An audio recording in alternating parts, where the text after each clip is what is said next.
Hey everybody, welcome to the Horror Syndicate's Horror Movie Massacre. That's kind of a mouthful, which is what I give a lot of the ladies when I feed them dinner. What's up? I hope everybody's having a good night. It's a Wednesday. Seth and I are here a little late tonight, and I apologize for that. But trust me, it's going to be a good show because, Horror Syndicate, Booby, I'm Your White Knight. Me and Seth were just talking about Die Hard, that scene. If you're new to the videos, check us out on YouTube. We've got tons of other videos.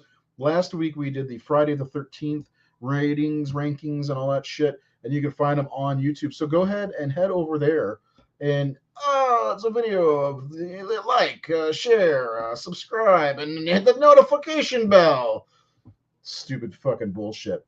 But we'd really appreciate it if you did like, subscribe, and all that bullshit. And hit the share button. You can like us on Facebook, like the page, like the video. All that helps. And we're good people, even though I say shit, fuck, and damn a lot. And I like boobs in my face. But tonight, we've got the community scores for the Elm Street films. We've got our personal rankings, and then we've got our slash score rankings that we've been going over for the last 10 weeks or whatever. And then you come to bed with me. That's from Stripes. And then we've got our combined rankings, which will go one by one. But first, let me introduce the man of the hour. This is Seth, my dear friend Seth. How are you? I'm doing well. How are you? Is that a Kingdom Come shirt you're wearing there? Yes, it is. You know how to make me happy. I'll tell you what. He's been in a very Superman place lately, and you know what? I don't blame him. Yeah. Superman is cool. You excited to get into this rankings episode? Yeah. We, of course, very first comment, as usual, is Sean Sheridan. His MT ranking, Freddy's Dead, the remake. Part 5, Part 4, Freddy vs. Jason. Part 2, I'm glad to see Part 2's up there on that list, Sean. Dream Warriors, Afternoon Nightmare, and then, of course, the OG. Thank you very much. Check this guy out. This guy won't return my phone calls. He's fighting crime. It's true. He's kicking ass, kick ass. Anyway, so we're gonna do this show, not like a warp speed, but we're not gonna dick around like we normally do because let's face it, we dick around too much. Well, speak for yourself. Yeah, well, you know me. I like dick around. If you know what I mean. And no phone calls. I'm just joking. But we're going to start off with showing off. If you are following the Facebook page, you're familiar with the 5-star rating system we've got going, and the cumulative score that I came up with. Not I came up with that. It's based off of your guys' ratings. We're going to do that first, the community score. And what we do is we have the score, and based on the score, it shows how the ranking comes out. And we've got the overall franchise score, which is kind of interesting. Friday the 13th was 79%. So here we are. And Seth, you haven't seen any of this shit yet. Here is hopefully I have no spelling errors. The community scores for the Elm Street series. And we've got the remake coming in at 41%. Everybody hates the remake. Grow up. That's all I'm going to say is grow up. Robert Englund can't be Freddy forever. And this movie isn't great, I will say that, but it's growing on me. Seth, I think we have this similar sentiment on this one. Am I wrong? Yeah. I mean, there's definitely things not to like about it, but maybe it's a little too hated. My personal opinion. I agree with you. I don't think it's the worst of between the year 2000 and 2012 maybe. I mean, there was remakes for days. I don't think this is the worst out of all those remakes. You've got the likes of the Amityville Horror remake. That's it. That's the only other one that's worse. I mean, Day of the Dead. What's that? Yes, the both of the Day of the Dead remakes are 20 times worse than the Elm Street remake. For sure. Yeah. We haven't posted those, I don't think, on the 5-star. We'll do that tomorrow. Or maybe after show. I don't know. I don't know if I'm going to have enough time. But tomorrow will be garbage day. You just post a bunch of garbage movies. Okay. Well, unfortunately, today was garbage day for us. The first to last, new Nightmare fan. All right, all right. I love the love for 4. Freddy's Dead is yes. I'm down with this except two's placement, man. I got a lot more respect for 2 uh, over the years. It was the first one I ever saw, and I just love it. But I think this is okay, and I think I see this making a lot of sense. The one thing I'm surprised is I would assume that Dream Master would be a tad higher than Freddy's Revenge because Freddy's Yeah, Revenge still gets a lot of hate. But I love it. yeah. And And Freddy vs. Jason, that's pretty high. yeah, hey, you guys are out of your goddamn mind like at Freddy vs. Jason this month. Who the fuck is? I thought I turned my volume down every time with this Ennio Marconi bullshit. Well, Yeah. I don't hate Freddy vs. Jason like you do, but No, I mean we'll see the scores coming up in yeah, a second, but yeah, I mean I think this is pretty fair though. Elm Street is in the top 10 of our rankings so far. yeah, Overall for the community ranking. So I think that's pretty fair. yeah. I'm not going to complain too much about what you guys do. It's up, and here he is, the man himself, Nathan Thomas Milner. You are killing me, Nate, with this 3 stuff better than 4. God. But it's funny. So he's got New Nightmare at number 5, and then when we get to your list, and then my list, New Nightmare seems universally number 5, Yeah. because I noticed that when I was doing this. I think it's number 4 here. He's got Freddy vs. Jason properly placed, and the remake properly placed as well. Nate's nice to see you. Gonna miss you this week, man. Gonna miss all you guys. So here's Seth's rankings. His personal rankings are on the left, and then his slash score rankings are on the right, because that's how Seth leans. When he walks, I mean, he leans to the right when he walks. So I didn't want to show you this before I put it up, because I'm sure you knew kind of going in what your scores were going to be, and you already knew your own personal rankings, but not too far off. Yeah. Except for Dream Child is the only one that's kind of misplaced. But New Nightmare is number 5. Freddy's. I mean, your top 5 are exactly the same. Yeah. Slash score versus, which I think is really cool, actually. What do you think? Yeah, definitely. I was curious about how they would match up. Pretty close. Yeah. Let's talk about the differences in the 2 lists, if you will. What are you most surprised about with your slash score versus your actual rankings?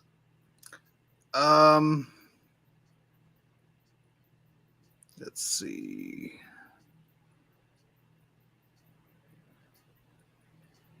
Maybe Freddy vs. Jason, but not really. I mean, based on where it places in comparison to a couple of the other ones, maybe Dream Child, but yeah, I mean, Dream Child isn't really one I'm really crazy about myself, and we'll get into my likes and dislikes when we go down the list. But yeah, I think that's pretty much it. Just the kind of placement between them, but I also understand why I scored the way I did. And if anyone's new to this whole thing, we have a system in place of we rate 1 through 10 on 10 different categories to get our scores, and we do them on a well, at least I think we do them on a more objective level instead of subjective. But at the same time, with the objective level that we rate these, it's still kind of nice to see that it kind of lines up. Even I think Friday the 13th was pretty close for you and me, but it's cool to see. I mean, Freddy's Dead lines up perfectly. It's kind of a mishmash in the mishmash or mismatch in the middle, and then 5 through 1 exactly the same. I really think that's kind of cool. Yeah.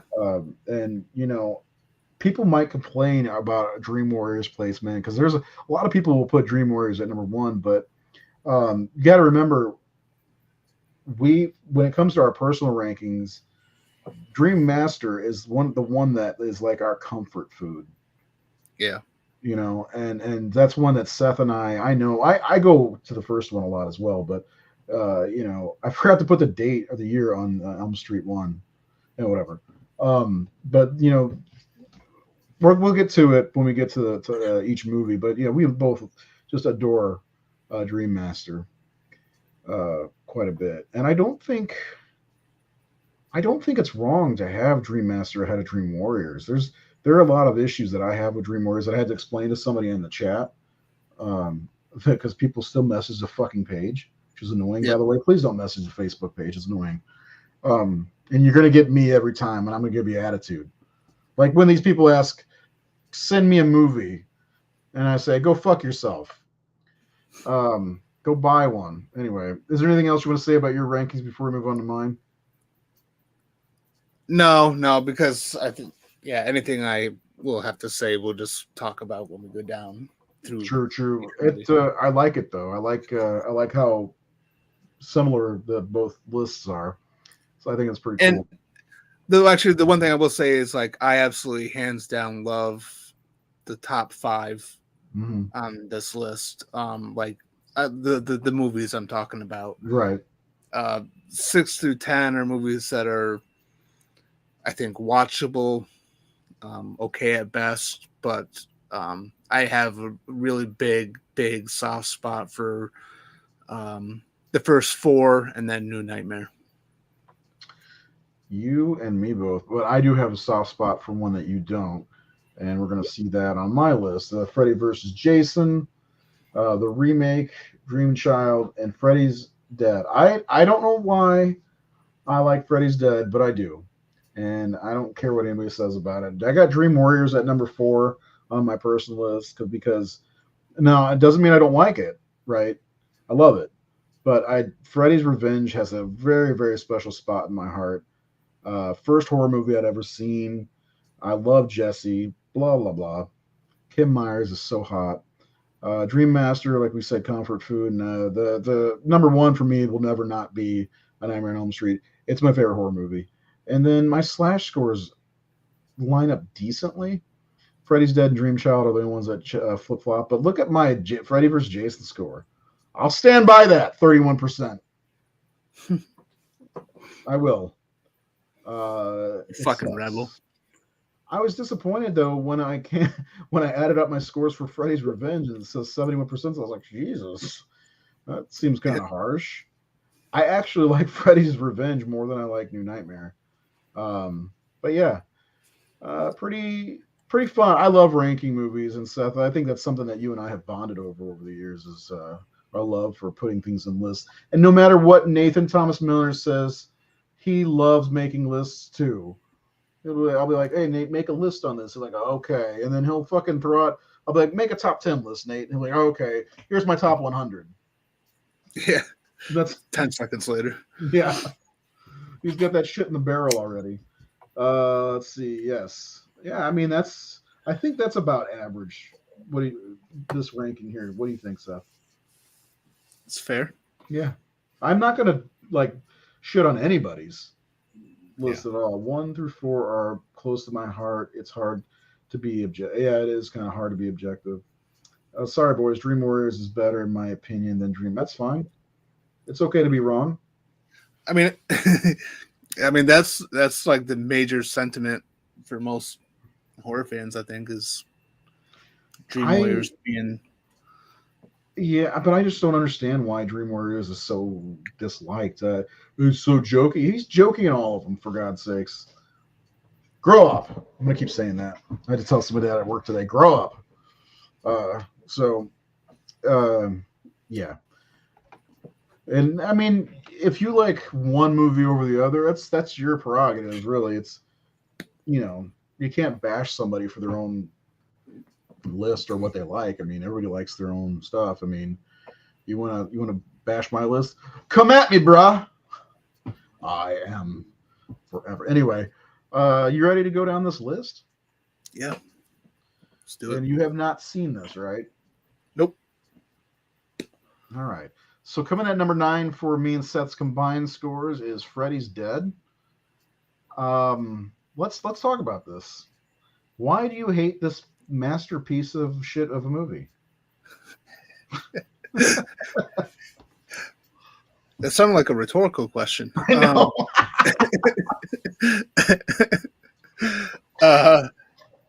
It's just it's a difficult movie. Like I can watch it, but the whole idea of it being a cartoon just, I don't know, it doesn't feel right. I'm, I've said this a lot on our shows. I'm just totally baffled by the decision to go this direction when the studio at the time was ready to hang it up. So instead of wrapping everything up and doing a good final movie, a good send off, they do this random, I don't know, whatever this fucking movie is. And I like, I like Carlos. I like Carlos's death. I like, well, the map says we're fucked. Yeah. I use that quite a bit. Yeah, I know you do. I love it. I love it. Yeah.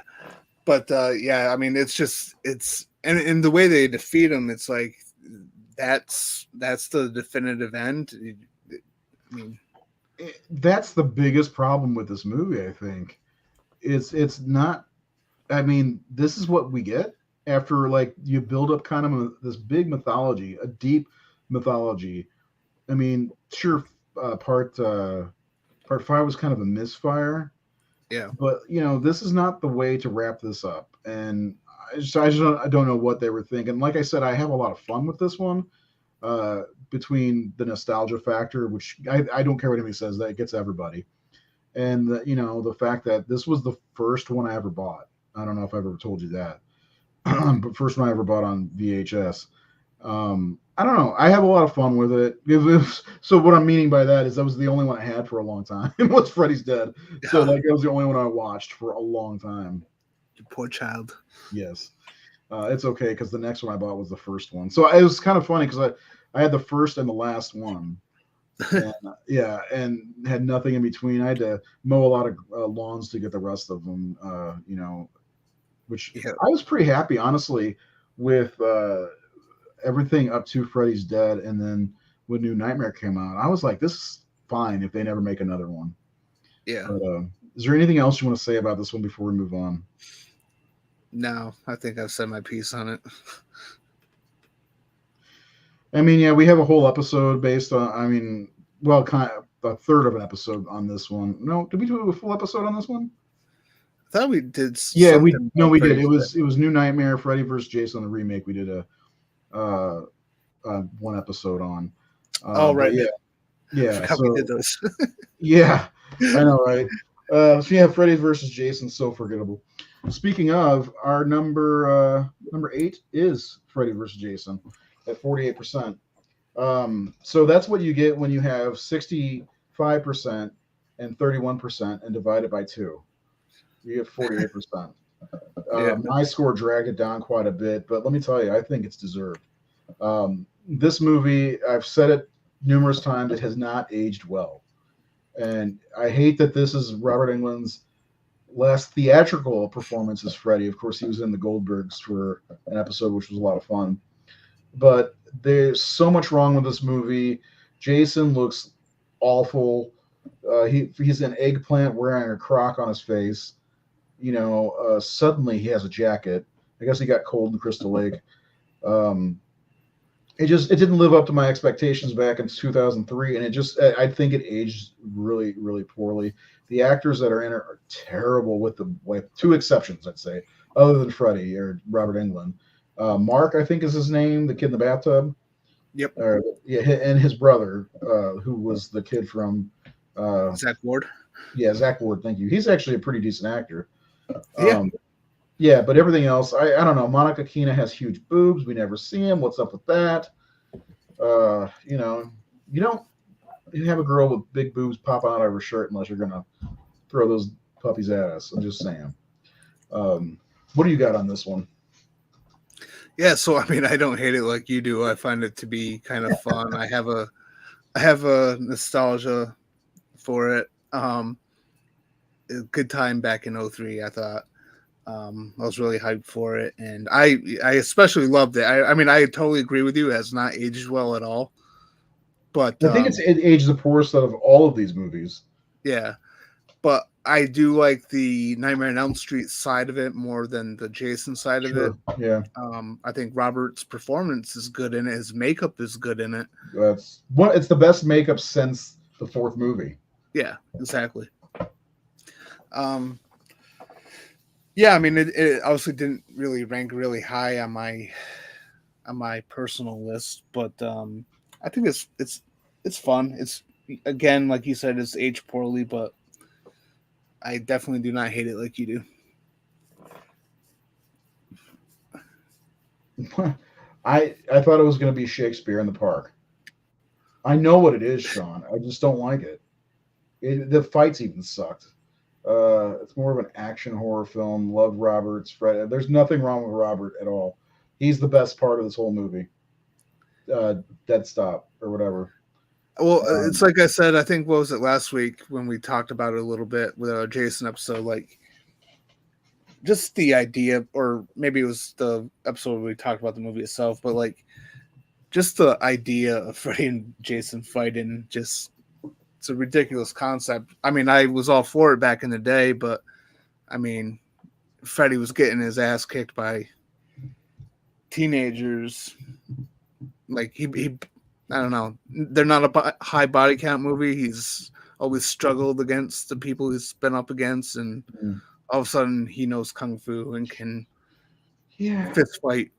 And Jason like, Voorhees.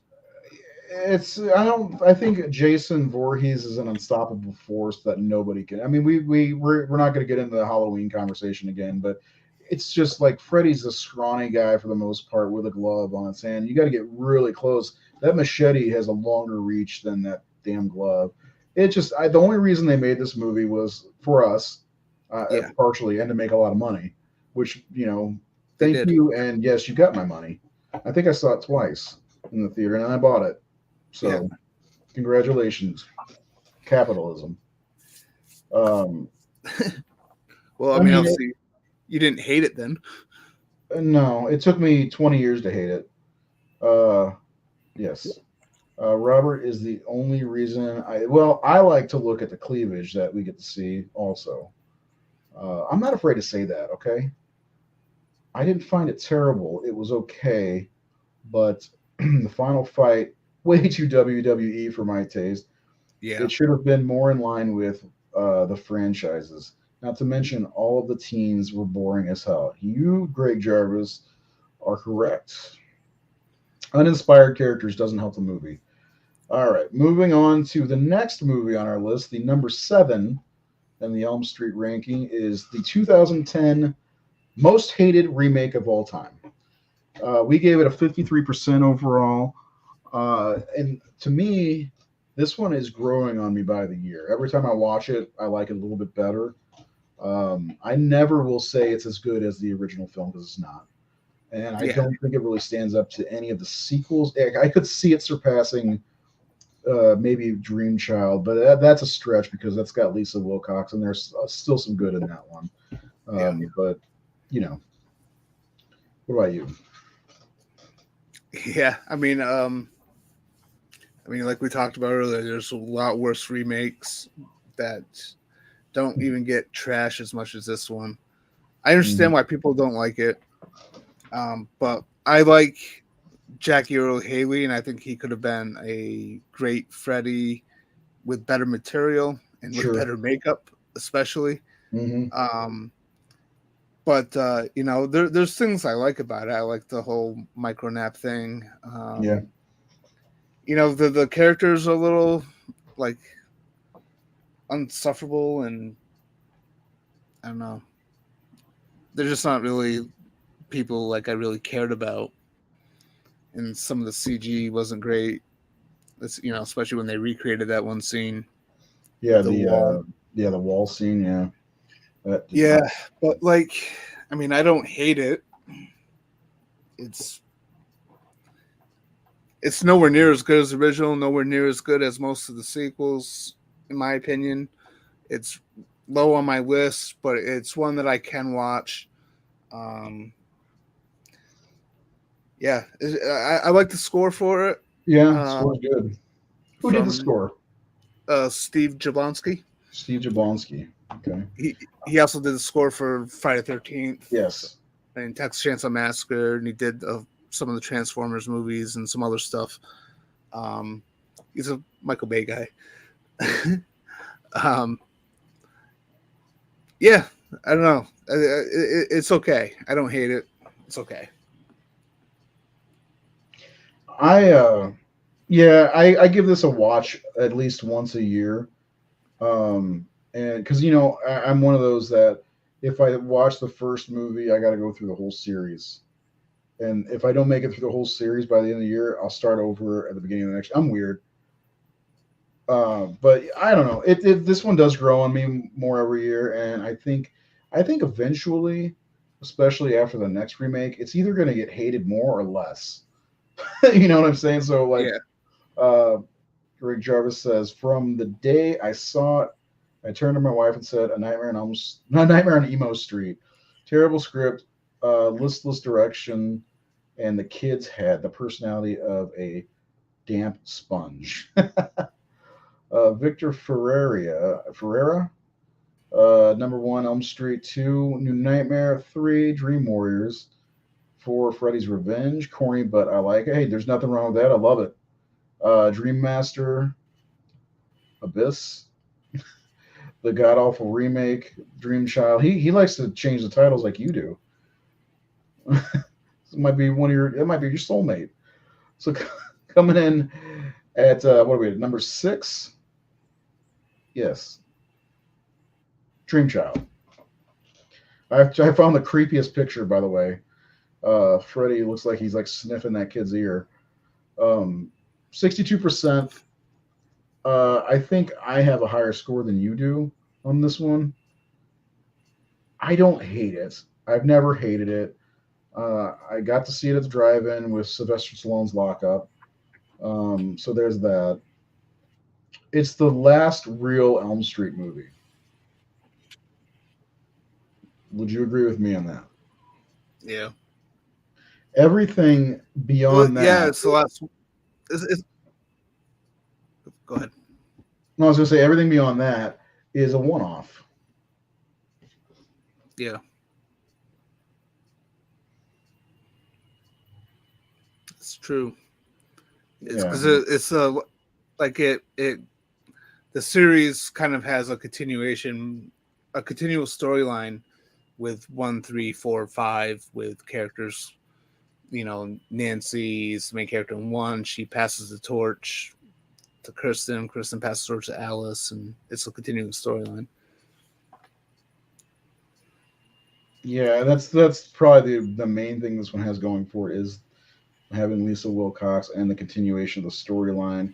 I guess there's kind of an ending, I don't know. There's a lot of trouble with this. The kills are kind of shitty. There's with all due respect to Stephen Hopkins, there's too much gothic stuff in this one. It's just like what they did. It's like, I mean, Rennie Harlan's technically European too, but you get a European in there, and they want to look at Halloween 5, for God's sakes, Yeah. It's like, what's with all the European stuff? It's strange too because Hopkins directed my favorite Predator sequel. Yeah. He directed Judgment Night. He's directed a lot of stuff that I really like. Oh, he did Judgment Night? I didn't know that. Yeah. That's a fun movie. Mm-hmm. Yeah. I don't hate this movie. I probably never will. It's part of the it is part of the series for me, and I'll always at least get to this one. I felt like at the time they barely even tried. Yeah, sometimes it felt like that.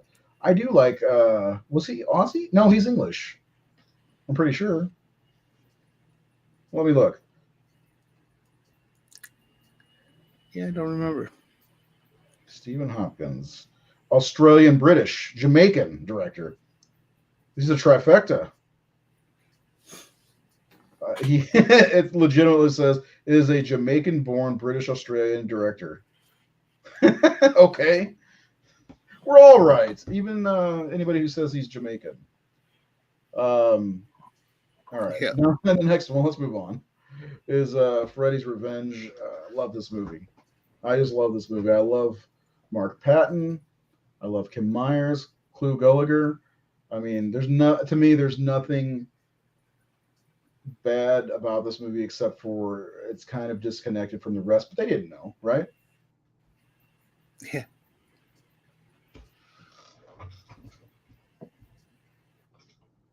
You got anything else you want to say other than yeah? Come on. Oh, You, yeah. I mean, you had this. You have a higher score on this than I do. It should have been higher. You done talking? You done talking? Yes. Go ahead. Was there a delay?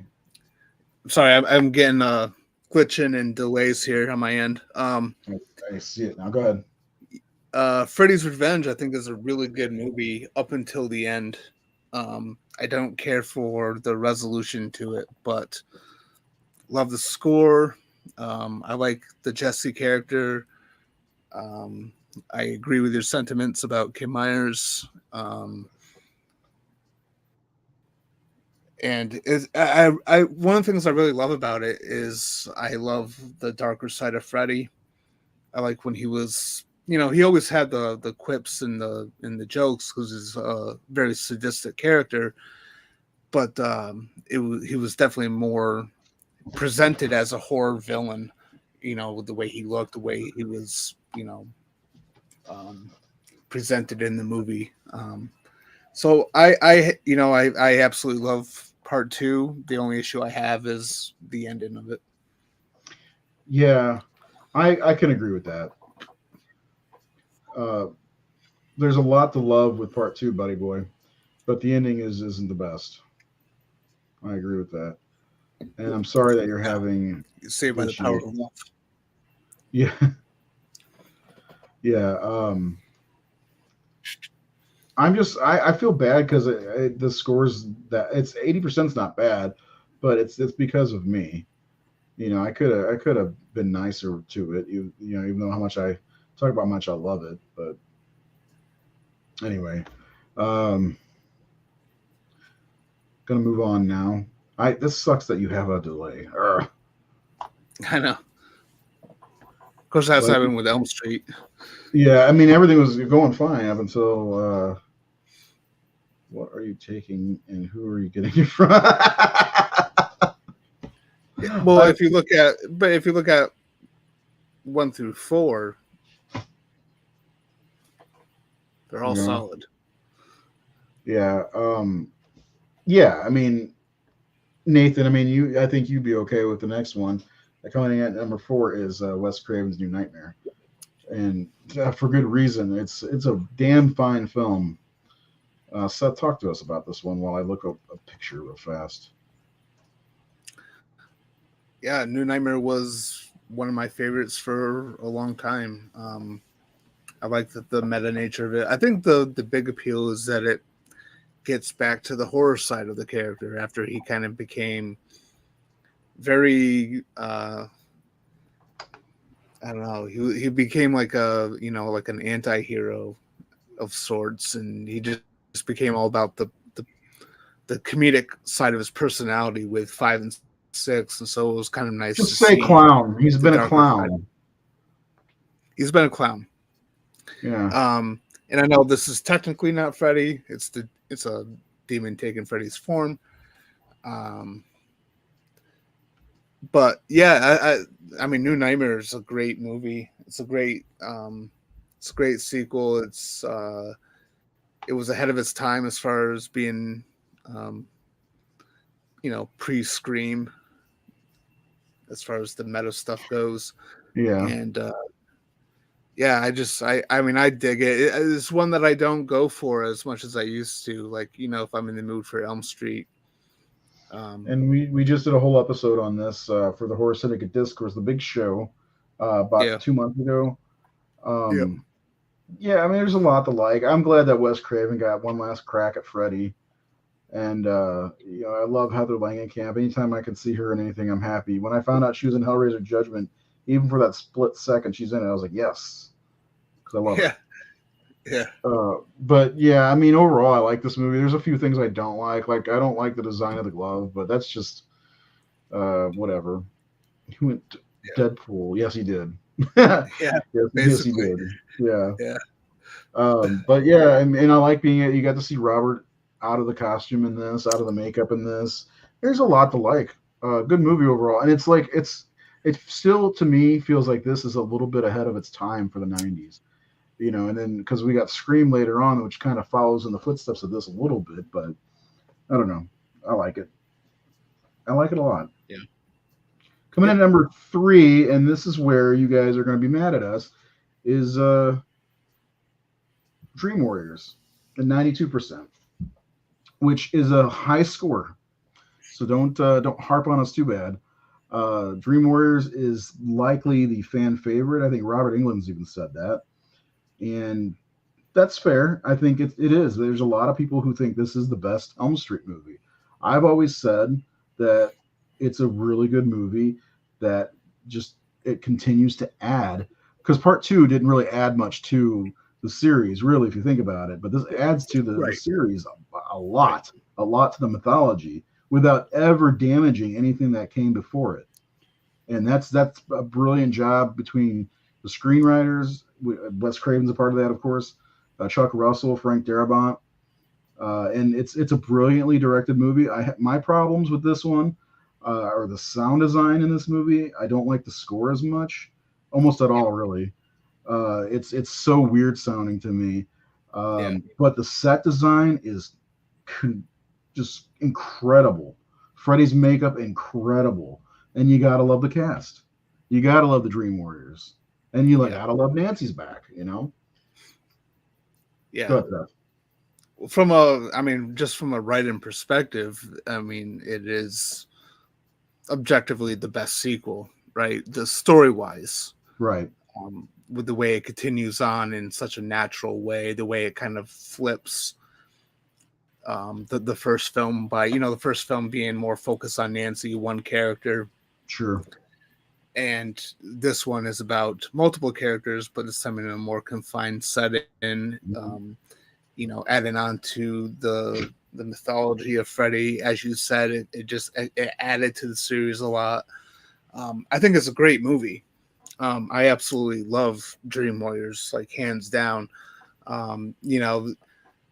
Not quite big on some of the more fantasy elements of it, and I agree with you about the score. But other than those few minor things, I think it's a fantastic movie. I'm especially one of those weirdos who would have preferred if they went with the original Wes Craven Bruce Wagner script. I still don't think you're a weirdo on that. I think it's an unpopular opinion because arguably, this movie is great. It's definitely one of the great horror sequels, but this is the one where everyone kind of points to part 4 as being the start of the more comedic side, but I think it was really this one that really started that. Yeah. Yep. And I do kind of wish, I have that what if in my head of like, what if they went with that original script and they kept the character very dark. Mm-hmm. Obviously, we wouldn't have Dream Master. No. The way that we have it, but I just prefer that darker side of the character. But again, not to take away from this movie because I think it's a brilliant sequel. I agree with what you're saying with all that, but I do like the jokes. This right here, this picture is a joke. Let's get high. Come on. That's a one-liner. You guys act like Dream Master is the one that did all this, but no, I think this one is, because the Freddy we got in Revenge was a lot darker. I love the school bus nightmares in that one. And and even though Wes Craven hates it, I love the pool party scene. But it's also with the way that he's lit too, and with the way the makeup is, like they kept him very like sort of like dark and menacing looking. And this you can see every single burn in this movie. Right. Yeah. This is the start of where Freddy became more like more in the front, front and Yeah, center of the franchise. yeah. But going back to what you were saying about the jokiness, welcome to primetime, bitch. Yeah, I mean, I can go on forever. I mean, Kincaid was jokey in this, not really jokey, but he was hilarious. Like, fuck you, you sit down. That makes me laugh. All I I love want that. is for Ken Sagos to say that to me next time I Yeah, see him. yeah, Fuck you, you sit down. Like, and the funny thing about him is, I wanted him to sign Kruger Pussy on my autograph I got from him when I met him for the first time. He didn't want to write pussy.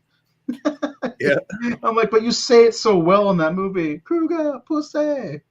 Oh man, love that guy. But Kincaid's yeah, no, great. this is a great movie. Don't get me wrong. It is the fan favorite for a reason. There's a lot of great stuff. The Dream Warriors aspect, the whole scene with Philip is fantastic. But I just there's something that is very final chapter about it for me. It's not as entertaining as I think everybody thinks it is. That's just my opinion. Um, Fair enough. Nathan says, "What I think hurts Warriors at all is that Neil is sort of our lead. Yeah, he kind of takes over the Well, lead once Nancy gets kicked out towards the middle end of the movie, and he's an okay character with Nancy, but on his own, I didn't care for him. I did like the kind of buddy cop, with Donald Thompson. That was kind of fun. well, I don't know. See, because I like Neil. I liked his character, and I liked what he brought to it. With he was one of the adults who was actually trying to Listening, listen. yeah, yeah, for sure. So he was like he was almost sort of like the opposite of um, Thompson. Of That's Ted why I Thompson. like their dynamic. Yeah. See, somebody agrees with us. Dream Master went to town with it. I don't think so. I mean, I want to draw some blood, but whatever. Well, I mean, it kind of does. I mean, to be fair, yeah. I mean, Dream. Each movie kind of upped it every time they went along, and that's how we got to Freddy's Dead. Yeah, and maybe I just like Jokey Freddy. Maybe I like them all. I love all the Freddys. Except for I don't like.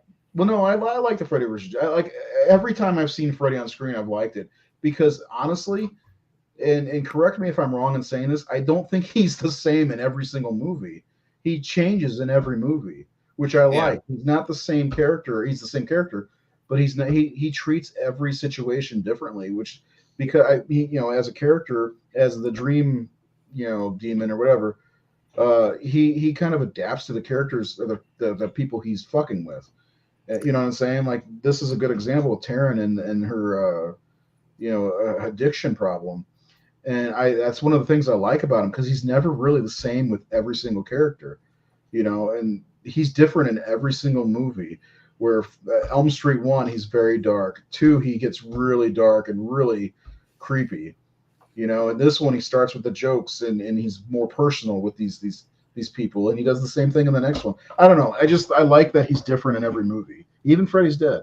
well, you could argue that maybe he his confidence grew with each movie because he dies and then he comes back and he's like, well, they've done it once before and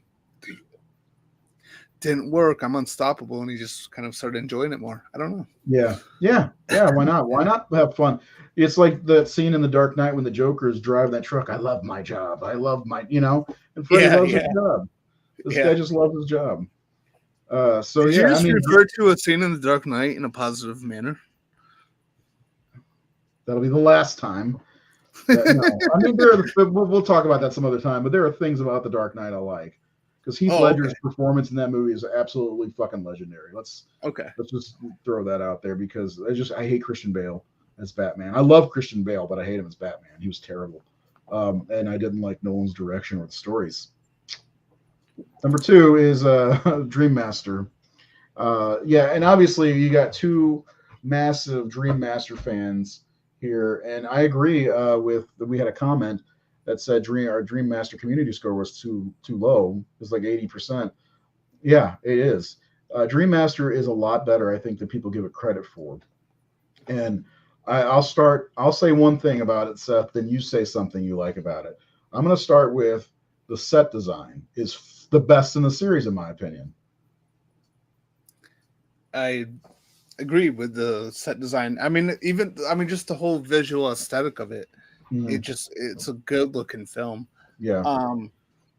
The effects are incredible. I mean, Debbie's death is one of my favorites in the entire series. It's such Agreed. a great. Oh, there's an episode we need to do. Top 10 favorite death scenes or kills. Yeah. Yeah. I mean, you also get. I like the way that they do this with from 3, 4, and 5. You get the leftover cast, even though they're kind of killed off pretty fast. You still have Kristen, even though it's Tuesday night and not Patricia Arquette. By the way, I liked Tuesday night. I thought she did a good job. I mean, she was handed like the biggest shoes to fill in any horror series, I think, and she did a fine job. She even got to sing a couple songs. I keep saying that because I love that song, "Running from His Nightmare." It's just called Nightmare. But then you get the introduction to my favorite, probably my favorite character other than Freddy and Nancy really is Alice Johnson, Lisa Wilcox, who I fucking adore that woman. And she is the Dream Master, and I love the end of this movie also. This is another one of those movies that I think has a stellar ending where Dream Warriors was pretty damn good. We talked about part 2 not being so good, but this one I think has an absolute. I think the ending for this one and Dream Warriors is probably better than the first movie. Yeah, well, it feels more complete. Yeah. Plus, if you've not seen it, Nathan Thomas Milliner, our good friend and co-host of the Horror Syndicate Discourse that we do every Sunday, except for Father's Day Sunday, he did this incredible 1988 horror piece with all the souls of the children are coming out of Freddy's chest and everything. Yep. He's got Pinhead coming out of there. He's got Jason coming out of there because 1988 is probably one of the biggest years in horror. And Chucky and Pumpkinhead. It's a really cool piece. I'd show it to you, but he'll sue me, so I can't do that. But yeah, I mean, we could probably gush and go on and on for days about Dream Master. I mean, there's so much good. Robert, at this point, as Freddy, he's a well-oiled machine, and he is great. Him and Lisa Wilcox together, that's gold. Maybe even more so than him and Nancy. Yeah, well, and I love Alice's kind of character arc, and I think Lisa plays her perfectly, going from kind of meek and shy, and just kind of growing more and more confident until she becomes badass. I think she did it, and I think her performance was natural in that sense. Yeah. And we should reiterate again that this is like a big thing. This is a big movie for me and you. Our friendship basically almost started with this pretty much. What friendship? Well, I mean, I'm joking. Well, the payments stopped coming in, right. So I'm gonna need you to check with your agent. My accountant. Accountant. I'm sorry. Yeah. But yeah, I mean, I feel like a lot of people will probably question why we put this one above 3, but for both of us, this is our movie. This is our go-to movie. Yes. And I feel like everybody has a go-to movie, but look at the difference in percentage. 92, 93. It's so fucking close. Very close. Like it's they're like neck and neck. And really, I mean, for optimal viewing, you watch Elm Street 3 and 4. That's the perfect trilogy when it comes down to these movies, in my opinion. Yeah. Because I do think 4 has a definitive ending, and that could be the end of it. I think the way he dies at the end of 4 could be the definitive ending. Yeah. And it's glorious, too. I mean, that whole scene where, the souls are coming out and he's ripping himself apart. Mm-hmm. It's glorious. I mean, it's great effects moment. And I also Shades of Brundlefly. Yeah. And I also think too that the actual score for the movie was much better in this one than it was in part Yes, 3. absolutely. Um, Yeah, and Rennie Harlan does not get the credit he deserves as a director when it comes to this movie and Die Hard 2, for that matter. and Cliffhanger. And Cliffhanger. I don't know about Cliffhanger. I was about to agree with you. Then I was like, I don't know. Like Sylvester Stallone's one of my favorite actors of all time. I still can't get on with that one very very well. 4 has the best reservation. Yes, it does. Oh yeah, Nate, you're 100% on that one. I Yeah. don't care if it's piss and fire in prison. Yeah, right before Elm Street. That's what got him the job, I think. But yeah, the Jason pissing on Freddy's bones, essentially pissing fire. I loved it, and the effects on that resurrection scene. I mean, these are two of the best effects movies between 3 and 4 in the entire series. You know, Yeah. and Oh, go ahead. well, all I was gonna add to that was not only as far as the resurrection, not only are the effects phenomenal, but I also love that like shot where like the camera pans from his shadow and then up Mhm. his Oh, body as he says, "You shouldn't have buried me. I'm not dead yet." I'm Like not I dead. just love Yeah. that whole thing. Should have buried you. Now that scene always, no matter what, gives me fucking goosebumps like crazy. I love that scene, and I love that they used that at the end of Freddy's Dead when they did all the montaging at the end, Yeah, and it yeah, said "Rest in Peace." I was like, yeah, that was a resurrection scene, and you're yeah. using that as his "Rest in Peace." Um, yeah, I love this movie. I can't. There's not much I can say bad about this. Yes, Nate, absolutely, a beautifully shot film. I mean, really, like seriously, like you don't like Jokey Freddy, then don't watch part 3. I think Uh, the only really aspect where Dream Master kind of fumbles is with the script because of the writer's strike at the time. I feel like if that didn't happen and they had time to properly develop it, um, it probably could very well be the fan favorite. yeah, because there was a famous writer's strike. Because I think Rennie Harlan ended up writing a lot of the Nightmare. He says he did anyway. Yeah, And that's our but like show. if they were Right, able to figure out, a way to make everything work, figure out, a good way for Rick to die, stuff like that, and just kind of really smooth the writing factor over. yes. Yeah. Um, so we are done with this show because you already know what number 1 is, right? So we don't even talk about the first movie ever. Thanks for no, I'm joking. We have to talk about the original. It is one of the best horror movies of all time, children. It is far better than Aliens. I'll tell you that right now. Uh, but somehow Aliens has a bigger score, a higher score. This movie is why the Horror Syndicate exists. 100%. Of course, I saw the second one first, but this movie is the movie that made me fall in love with horror. It made me want more horror, and I adore this movie. Heather Langenkamp was one of my first heroes of all time. I even told her that as I hugged her and sobbed. I went to her in tears. I was in tears. But yeah, this movie changed. You know what I'm talking about, right? Yeah, I get your reference. Yeah. This movie, like literally at the age of 5 or 6 or whatever, has changed my life. And this is the movie that got me into horror, and I fucking love this movie more than any other horror movie. And I love Halloween, John Carpenter's Halloween, as a matter of fact. I Thank love you. the Texas Chainsaw Massacre and Dawn of the Dead. I mean, those are some of my favorites. But this will never be topped. There's no way this will ever be topped for me. Freddy scared the shit out of me. I mean, he's in your dreams. I mean, this is the most innovative horror movie of all time. I said it. I said it. Don't even get me started So, on that. Don't even get me started on Scream Factory and releasing this. I did a whole video on our YouTube channel about why we need Scream Factory to release the Elm Street series. Warner Brothers are a bunch of dick faces with one of the worst box sets of all time. Check it out. It's on the Horror Syndicate's YouTube channel. It's got like 8,000 views, and everybody agrees with me. How nice would it be to be an Elm Street companion piece with the Friday the 13th and the Halloween set that I have both of those. Fucking come on, Scream. And then get variant art covers from the one, the only Nathan Thomas Milliner. Thank you. I'll drink to that. Yeah.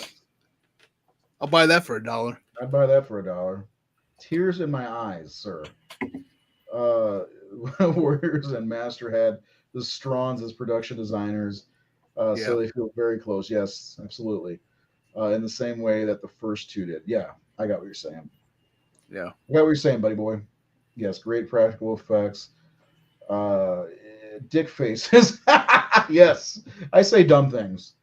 But yeah, I just love this movie. You say something. I've said enough. Yeah, it's one of the best horror movies ever made. It's original, especially at the time that it came out, because I mean, it wasn't Wes Craven just kind of thrown in the hat and just be like, oh, well, I'm going to do, what John Carpenter and Sean Cunningham did. He made his own thing, and it's got an actual story. It's got a really likable lead protagonist with Nancy Thompson, who is, I think she's kind of a unique character in the horror genre. As far as, she doesn't really like play the victim. She kind of adapts to everything, and she kind of tries to learn, and she's proactive. And, then there's that great moment towards the end where she's like setting up all the booby traps. She's one of the great horror protagonists out there. It's a fantastic movie. Love it. Yeah, Nancy is far beyond what a scream queen is. She's more than that. Yeah. I mean, most scream queens, and no offense to any of them, even within the realm of Friday the 13th and Halloween, I mean, we saw a different version of Laurie Strode in the latter Halloween movies. She was I almost called her he. She was in versus Laurie Strode in the first couple movies where she's running around screaming. Well, this, between her, Nancy, and Trish from Friday the 13th Part 4, you got two that are fighting back, which you don't see very often, especially that time. From that point on, it changed, of course. But, Nancy was a true fucking dream warrior. I mean, legit. She was the first dream warrior, if you really think about it. And by the way, I wish this would fucking happen. I pre-order that all day long. But, that's exactly what Nancy is. She is the first dream warrior, because I don't know. I mean, we don't know what happened before the events of this movie exactly, but I don't know how many. I mean, none of her friends survived. They all were terrified of him. She was able to look at the situation and adapt to it and figure out a way to stop this guy. I mean, how awesome is she? That's why she's one of my heroes, because she adapted the situation, dealt with it. I mean, she saw her boyfriend. I don't know if she saw him die, but she knew he died. I'm your boyfriend now, and of course that famous Glenn being pulled into the bed and the blood shower, which is awesome. I mean, let's talk about some of the kills in this movie too. Tina's kill. How iconic is that fucking kill? Absolutely. Yeah, I mean, Glenn's is iconic. Rod's not so much, but those two right there are enough. I mean, and then you get that one shot when Nancy falls asleep in school of Freddy in the boiler room, and you get that fucking silhouette of England as the gunslinger almost, with his hand being pulled down by the weight of the glove. I mean, god damn it, I mean, there's Tina in the body bag. Exactly. Yes. I mean, so many. I mean, you talk about you want to say the term nightmare fuel. This movie. Yeah. I mean, Nancy sees her best friend in a body bag with shit coming out of her mouth, like centipedes and shit. And then she sees like all the snakes and stuff. And you got to give props to Amanda Wyss as well. For, she was, I mean, she didn't have a centipede in her mouth, but, she was there with all the snakes and shit in the bag with her. How gross is that? I mean, it legit looked like she was in some shit. Yeah. But yeah, I mean this, and plus we talked about Friday the 13th and some of these other movies that they're just cannon fodder. Freddy versus Jason, they're all cannon fodder. Nobody cared about them. This Yeah. movie, you like every one of them. You like, the Johnny Depp jock. It's hard to think of him as a jock, but the Johnny Depp character. You like the Rod Lane. You like the little bit we get with Amanda Wyss, and you love Nancy. Yeah. And then her flawed parents that don't believe her, even though they know what Freddy Krueger is.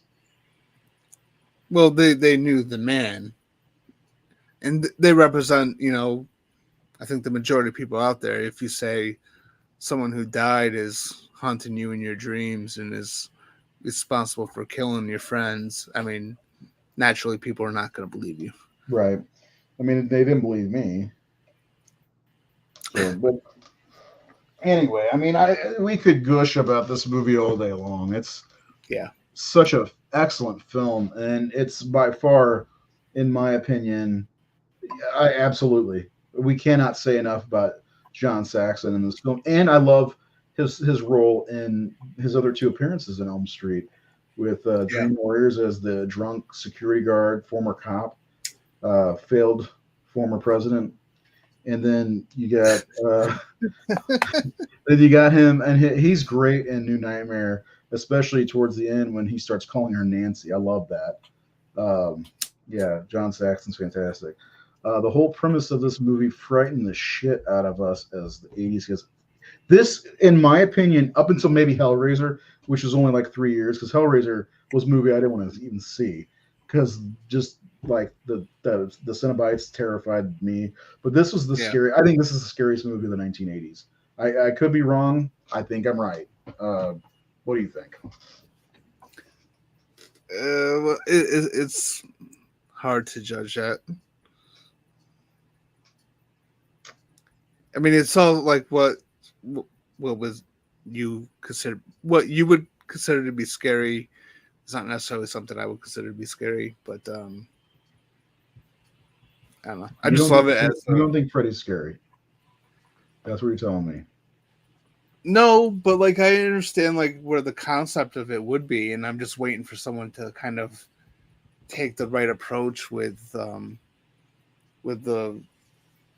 terror of the fact that you got someone who can kill you in your dreams. I don't know. I just don't feel like the series has ever kind of gotten to the level where it could be as far as being scary. Well, I'm talking about this movie, not the rest of the series, because they get less and less scary. Let me ask you a question. Well, it was never. But I mean, I didn't see this one until I was a teenager. So no, that's the problem. If I saw it maybe when I was that's the problem. That's around the time I watched Chucky. I probably would have been. Chucky's not scary. Like but my buddy doll. Well, I was just having this conversation with somebody today. Like I don't like Big Trouble in Little China, and we know this. And I have a theory about when you see things. I saw that when I was in my 30s. I feel like if I would saw it in the 80s, I probably would have loved it, like most people, or even in my teens. And it's the same thing with oh god, there was another movie I was talking about, but that's an example. Like this movie scared me. I was 5 years old when I saw it. Freddy was terrifying, and I think maybe if you would have saw it younger, yeah, sure, I think it would have been one of them. You could think about it as one of the scariest movies of the 80s. But the 80s also has The Thing, so that's definitely one of the scariest movies of all time, in my opinion. So much paranoia, don't know who to trust. Excellent film. It's very effective. It is. It's one of the best horror films of all time.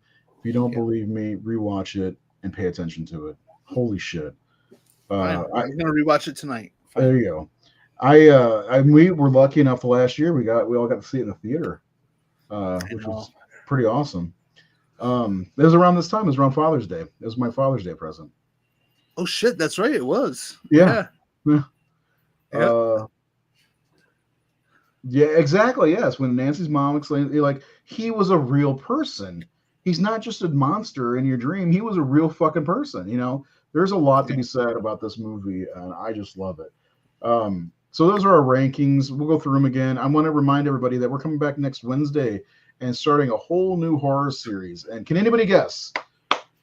Because I do have one question before we exit tonight. Can anybody, not you, Seth, because you already know, what is the next series that we're going to tackle? We've done Silent Night, Deadly Night, Friday the 13th, and we've done Scream and now A Nightmare on Elm Street. So we still have some big ones out there. It's summer. If that can give you a little bit of a hint, but can you guess what movie series are we doing next for the summer? I want a comment from somebody at least. But we'll take a quick look again at Seth's score overall for the Elm Street series. And then we'll take a look at mine and the community score, and then we'll go back through the list. But don't forget, you can follow us on the Horror Syndicate Facebook page on YouTube for all of our videos, the Horror Syndicate Discourse, Horror Movie Massacre, and maybe more soon. And then, participate. You have a voice. It's like rocking the vote on our 5-star rankings. Remember Rock the Vote? Do they still do that? Fuck if I know. I'm very political tonight with tears in my eyes. So yeah, and then the community score. I think this is fun. So with the franchise rating, which is 76%, Friday the 13th was 79, criminally too high versus this. Friday the 13th is not a better series than Elm Street in filmmaking alone. But what I did was I added up all the scores and divided by 9. That's how I got the 76. So it makes sense. I've got a couple comments now. Let's see. Sleepaway Camp. The Texas Chainsaw. Sleepaway Camp is okay. But the next series that we are going to do is not Sleepaway Camp. I'll tell you that much. I don't know if we will ever do Sleepaway Camp, to be honest. They're okay. The first movie's okay. And anyway, it is, in fact, the Texas Chainsaw Massacre. So we're starting with the very first 1974 The Texas Chainsaw Massacre, the original, one of the scariest movies of all time, in my opinion, because it could happen. Right? That's what made it scary. Yeah. At least the first one could happen. Although I'd love to meet Chop Top. I think I'd have fun with him. Because music is my life too. So that's starting next week, and we're going to go from the first movie all the way to the 2022 Netflix film, which I'm really excited to revisit because I've only seen it once or twice. I've seen it 3 times. And what do you think now? Well, this was back when it first came out. So I don't know if you remember my response when it first came out. I wasn't really fond of it.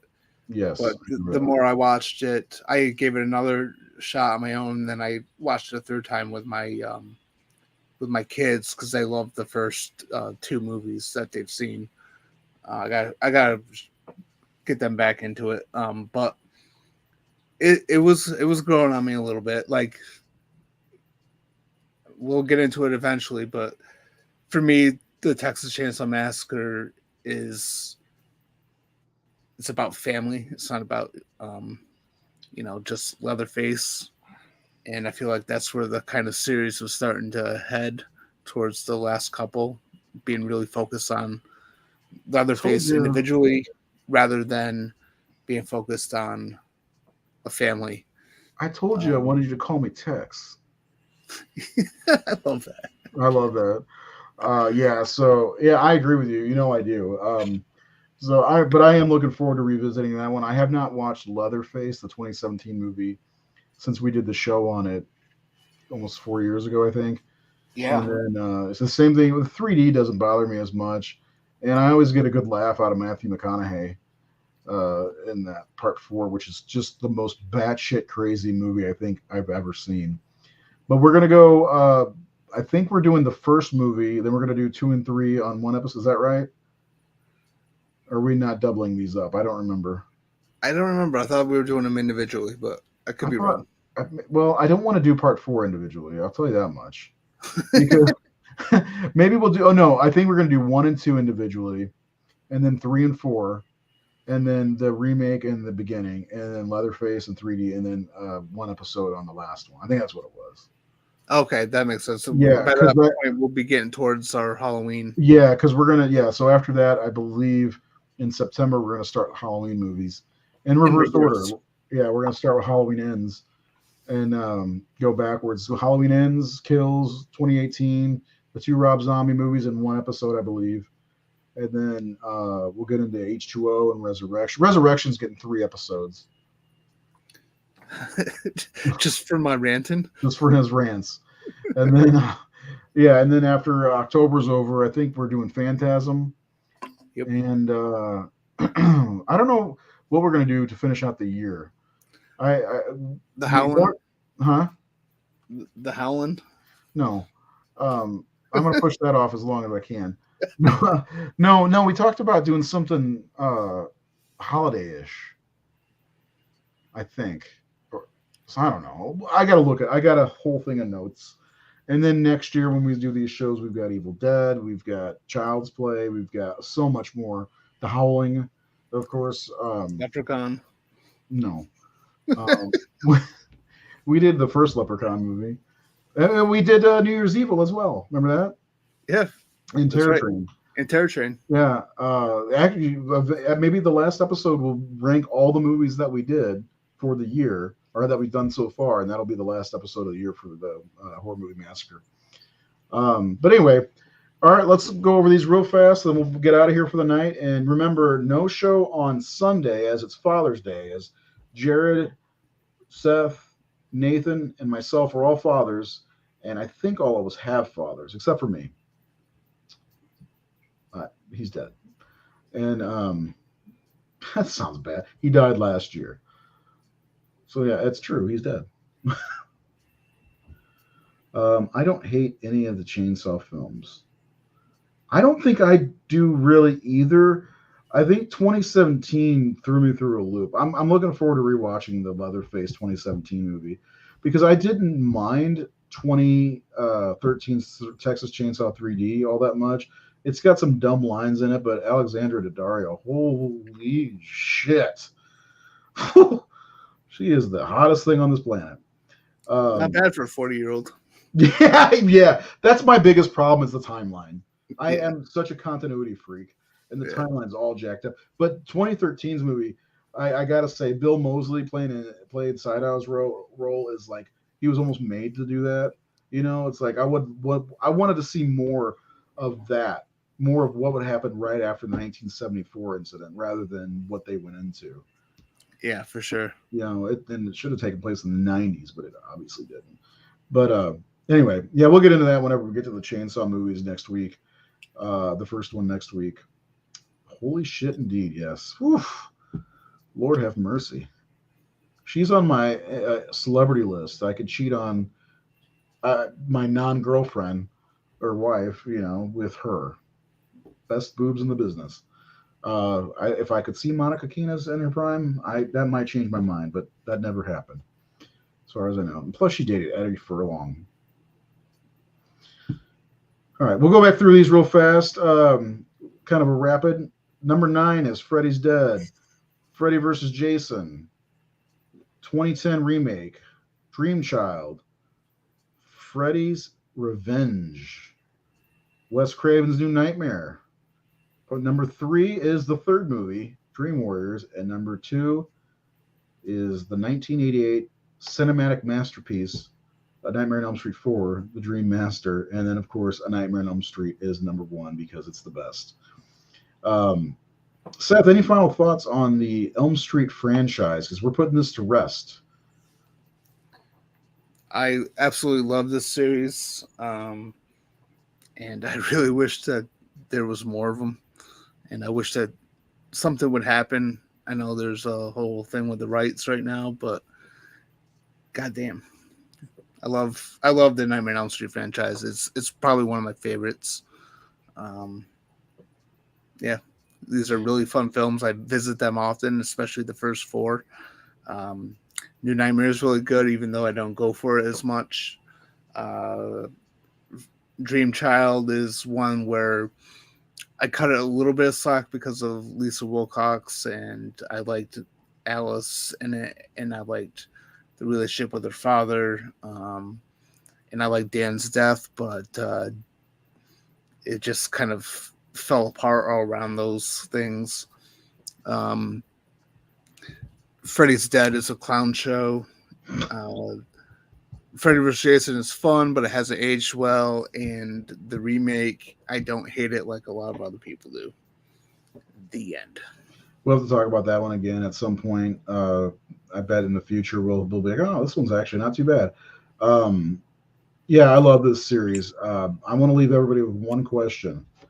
If there was an Elm Street movie in production to be made, who would you want to direct the film? It's a remake, possible sequel, whatever. Who would you want to direct the film?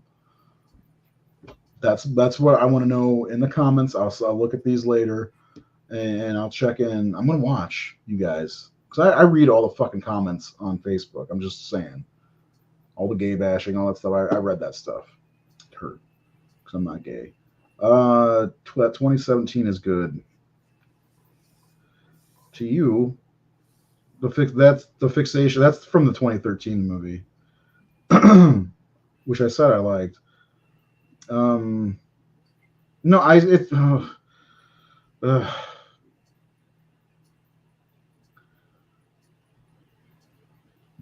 can we all agree that this movie series would have not been as successful? Yes, I think we can agree on that. James Wan, what do you think? Who would you have direct an Elm Street film? It's hard to say. Like, I know back in the day, I really wanted Gilmore. I had my sunglasses on this whole time. You have. I thought you were just trying to be a cool guy. No, I didn't realize it until just now. I'm such a douchebag. Lord.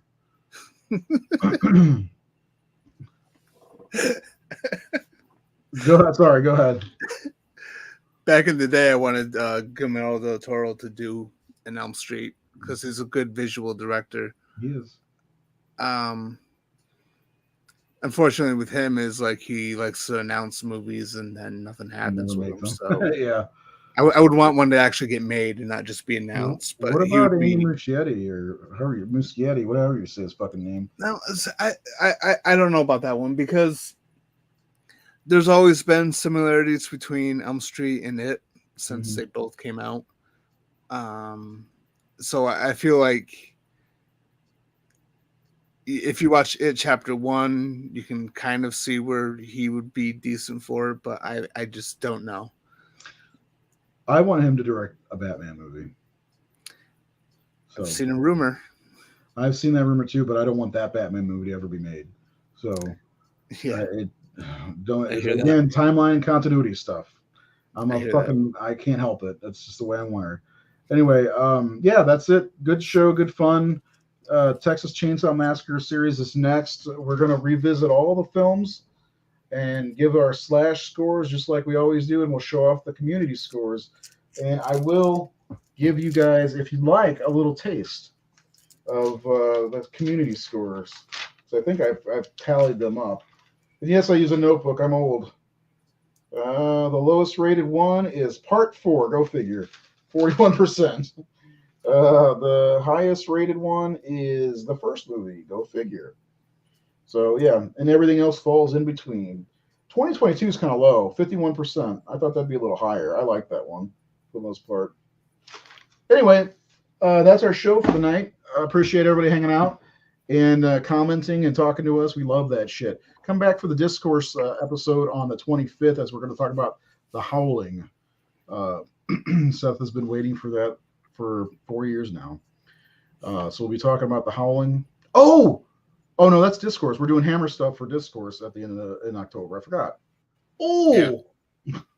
I saw Peter Cushing. I got excited. Who doesn't get excited when they see Peter Cushing? Right? Come on, Peter Cushing.